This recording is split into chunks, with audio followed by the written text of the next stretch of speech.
Alma, chapter 4. Now it came to pass in the 6th year of the reign of the judges over the people of Nephi, there were no contentions nor wars in the land of Zarahemla. But the people were afflicted, yea, greatly afflicted for the loss of their brethren, and also for the loss of their flocks and herds, and also for the loss of their fields of grain, which were trodden under foot and destroyed by the Lamanites. And so great were their afflictions that every soul had cause to mourn, and they believed that it was the judgments of God sent upon them because of their wickedness and their abominations. Therefore they were awakened to a remembrance of their duty. And they began to establish the church more fully, yea, and many were baptized in the waters of Sidon, and were joined to the church of God.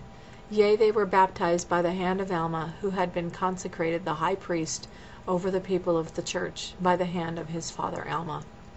And it came to pass in the 7th year of the reign of the judges, there were about 3,500 souls that united themselves to the church of God and were baptized.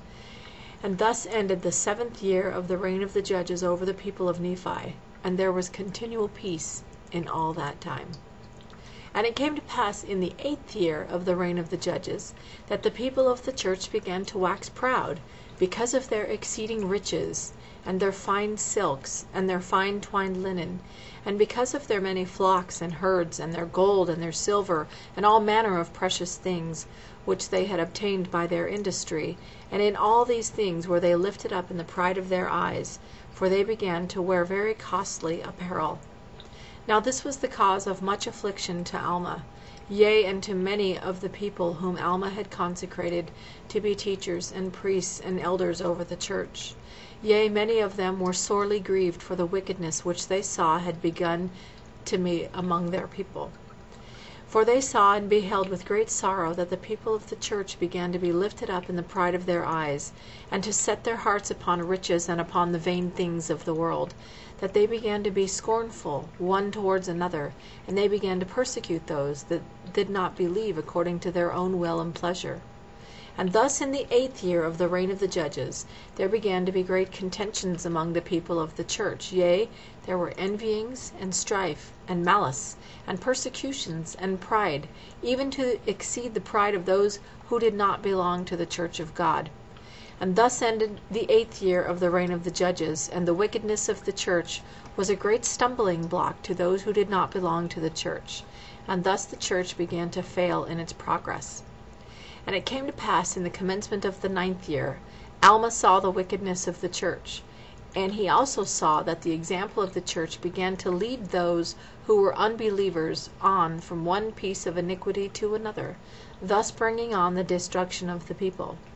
Yea, he saw great inequality among the people, some lifting themselves up with their pride, despising others, turning their backs upon the needy and the naked, and those who were hungry, and those who were athirst, and those who were sick and afflicted. Now this was a great cause for lamentations among the people, while others were abasing themselves, succoring those who stood in need of their succor, such as imparting their substance to the poor and the needy, feeding the hungry, and suffering all manner of afflictions for Christ's sake, who should come according to the spirit of prophecy, looking forward to that day, thus retaining a remission of their sins, being filled with great joy because of the resurrection of the dead, according to the will and power and deliverance of Jesus Christ from the bands of death. And now it came to pass that Alma, having seen the afflictions of the humble followers of God, and the persecutions which were heaped upon them by the remainder of his people, and seeing all their inequality, began to be very sorrowful. Nevertheless the Spirit of the Lord did not fail him. And he selected a wise man who was among the elders of the church, and gave him power according to the voice of the people, that he might have power to enact laws according to the laws which had been given, and to put them in force according to the wickedness and crimes of the people. Now this man's name was Nephihah, and he was appointed chief judge, and he sat in the judgment seat to judge and to govern the people. Now Alma did not grant unto him the office of being high priest over the church, but he retained the office of high priest unto himself. But he delivered the judgment seat unto Nephihah. And this he did that he himself might go forth among his people, or among the people of Nephi, that he might preach the word of God unto them, to stir them up in remembrance of their duty, and that he might pull down, by the word of God, all the pride and craftiness, and all the contentions which were among his people, seeing no way that he might reclaim them, save it were in bearing down in pure testimony against them. And thus, in the commencement of the 9th year of the reign of the judges over the people of Nephi, Alma delivered up the judgment seat to Nephihah, and confined himself wholly to the high priesthood of the holy order of God, to the testimony of the word, according to the spirit of revelation and prophecy.